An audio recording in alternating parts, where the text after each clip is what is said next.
Աստված խոսում էր Ամոս մարգարեի միջոցով 3-րդ գլխի 2-րդ համարում. Միայն ձեզ եմ ճանաչել երկրի բոլոր ազգատոհներից,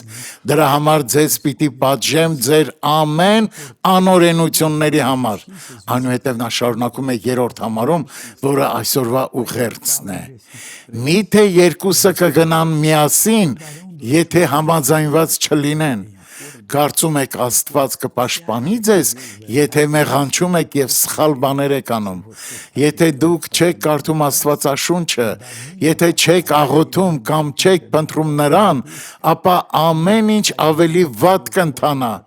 Աստված միայն սպասում է, որ դուք դրական արձագանքեք այն ամբողջ սիրուն, որը նա տվել է ձեզ։ Ինչ կլիներ ձեզ հետ, եթե Աստծուն ձեր կողքին չունենայիք։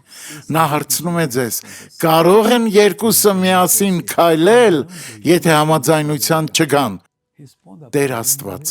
մենք պետք է համաձայնվենք քեզ հետ, որպեսզի իմանանք քո խոսքը եւ որ Աստված մենք ցանկանում ենք լինել քո ծառաները։ Ահա Տեր, մենք կորտնենք այն մարդկանց։ Ես հիմա կատվածահար եմ անում թշնամու յուրաքանչյուր գործողություն, որը կա այս կյանքում։ Եվ քեզ չար ես ասում եմ, տկարություն, հիվանդություն, դուրս եք, ծուլություն, դուրս եք Հիսուսի անունով, ամեն։ Аминь.